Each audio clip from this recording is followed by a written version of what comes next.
Ensuite, il y a quoi?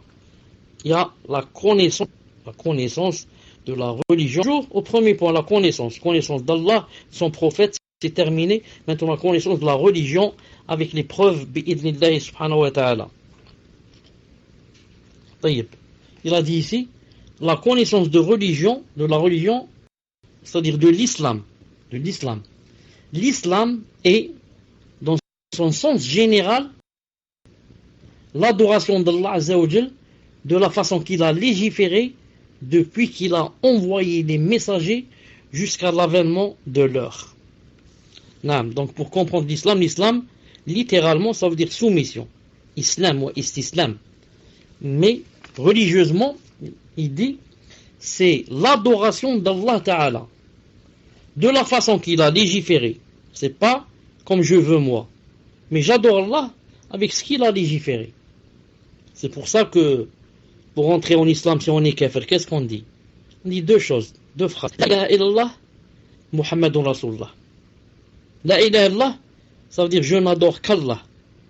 Muhammadun Rasulullah, ça veut dire je ne l'adore, Allah Ta'ala, que par le biais de Muhammad et de sa législation. Car tu peux dire la ilaha illallah et adorer Allah avec les bid'ah et tes passions. Mais quand tu dis la ilaha Muhammad Rasulullah, donc je vais adorer Allah par l'intermédiaire de ce que va me montrer Muhammad Rasulullah sallallahu alayhi wa sallam, qui est le guide. Donc il a dit, l'islam c'est l'adoration d'Allah de légiférer, très important. Je l'adore de la façon qu'il a légiféré, pas de ma tête, depuis qu'il a envoyé des messagers jusqu'à l'avènement de l'heure. Toute personne qui a adoré Allah Ta'ala avec sa législation, sa sharia, depuis que Allah Ta'ala a envoyé le premier messager, Nuh alayhi salam, jusqu'à la fin du monde, s'appelle musulman et dit un musulman, s'appelle musulman. C'est pour ça que Cheikh Ibn Uthaymin rahmallah dit, c'est ce qu'a mentionné Allah Ta'ala dans de nombreux versets qui montrent que toutes les législations prescrites précédentes n'étaient que soumission, islam à Allah.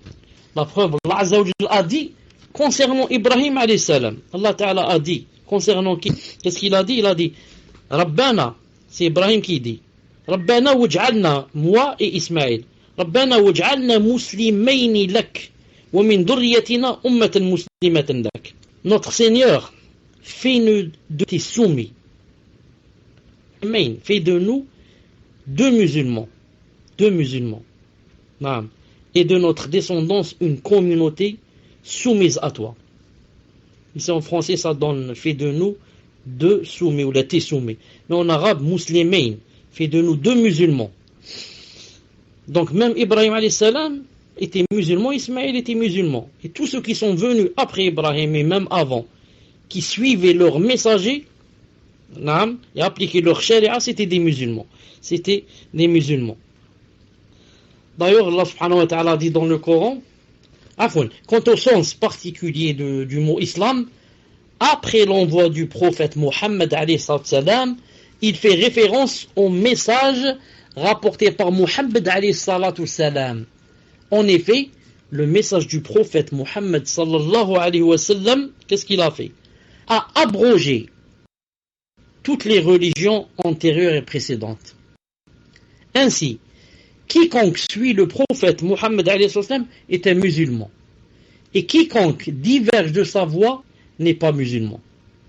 Par conséquent, les adeptes des messagers en leur temps, et c'est bien lui qui a envoyé Isa, Jésus alayhi salam. C'est bien lui qui a envoyé 124 000 prophètes et 315 messagers. Donc comment se fait-il qu'on croit en tous les autres prophètes a envoyé Muhammad alayhi salam pour clore les messagers? Ça non, j'accepte tous les autres, d'accord, mais quand ça vient Muhammad, non, j'accepte pas. Alors Allah Ta'ala a montré dans le Coran que quiconque n'accepte pas un seul messager, il est devenu kafir. C'est pour cela que si jamais tu dis je ne crois pas en Jésus, tu es sorti de l'islam. Si tu Moïse, tu es sorti de l'islam. Alors que Moussa, c'est le prophète de qui? Des Juifs. Et Isa, Jésus, c'est des chrétiens. Et si tu ne crois pas en lui, tu sors de l'islam. Alors que c'est le contraire. Tu dis, moi je suis chrétien, je crois en Jésus, mais je ne crois pas en Moïse, ou peut-être je ne crois pas aussi en Mohammed. Subhanallah. C'est un peu la sagesse qui fait que en islam, le musulman peut se marier avec la chrétienne. Et la chrétienne ne se marie pas, et la musulmane, femme, ne se marie pas avec le chrétien. Et bien sûr, pas aussi avec le juif. C'est quoi la hikmah et le rapport? Le rapport, c'est que le musulman, quand il est marié avec la chrétienne, si elle va citer son messager, elle va dire Jésus, alayhi salam, il était ceci. Le musulman, son mari, qu'est-ce qu'il va lui dire? Il va lui dire, c'est vrai, alayhi salatu salam, que la paix soit sur lui. C'était l'un des meilleurs messagers, Isa. C'est l'un des cinq bien-aimés d'Allah subhanahu wa ta'ala, les plus rapprochés de lui. Et il va commencer à lui faire des éloges. Mais si la musulmane va se marier avec un chrétien, quand elle va lui citer, elle va lui dire Mohammed alayhi salam avait telle et telle qualité. Qu'est-ce qu'il peut lui dire? Il peut lui dire c'est un ceci et cela. C'est une ceci et cela, il commence à l'insulter. Donc, il n'est pas permis à une musulmane de se marier avec un chrétien, parce qu'il ne reconnaît pas le statut de sallam.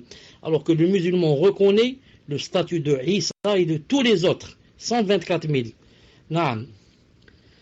Il a dit ici, de plus, l'islam est la seule religion acceptée par Allah Azza wa Jal.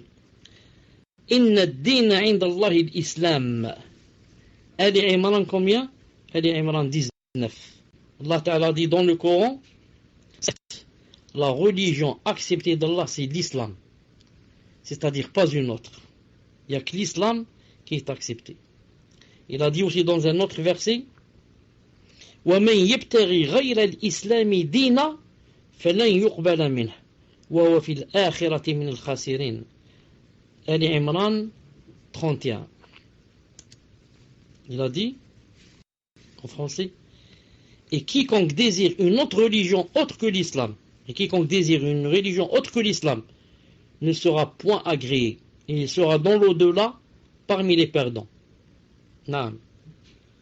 Quiconque désire une autre religion que l'islam ne sera point agréé, et il sera dans l'au-delà parmi les perdants.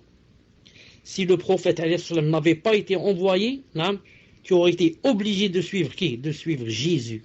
Isa. Avant Jésus, tu aurais été obligé de suivre Moussa alayhi salam.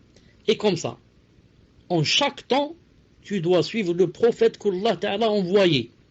Nous, on ne suit pas Mohammed alayhi salam parce que c'est Mohammed ou parce que le fils de Amina ou le fils de Abdullah ou parce que son oncle c'est Hamza ou je ne sais pas quoi. On le suit parce qu'Allah Ta'ala l'a envoyé, c'est tout. S'il avait envoyé jusqu'à de nous obligatoirement, s'il avait envoyé Moussa, il n'était pas encore mort, on l'aurait suivi, pas de problème, obligé. Mais Allah Ta'ala a voulu qu'il soit mort et que maintenant vient quelqu'un qui s'appelle Mohammed. Si Allah Ta'ala avait dit qu'après Mohammed, il y a un autre qui va venir qui s'appelle Mohammed, sallallahu alayhi wa sallam. Il y a certains qui croient que c'est le messager des Arabes. C'est pas le messager des Arabes, c'est le messager de toutes les personnes qui ont vécu en son temps lui et qui vont venir jusqu'à la fin du monde parce qu'il n'y a pas un autre messager après lui. Ensuite il dit ici, et c'est cet islam qu'Allah Ta'ala a accordé comme bienfait au prophète et à sa communauté. Lorsque Allah Ta'ala a dit dans le Coran, اليوم أكملت لكم دينكم وأتممت عليكم نعمتي ورضيت لكم الإسلام دينا. Al-Maïda 3. Aujourd'hui, j'ai parachevé pour vous votre religion et accompli sur vous mon bienfait. Et j'agrée l'islam comme religion pour vous. Donc c'est Allah subhanahu wa ta'ala qui a choisi. طيب.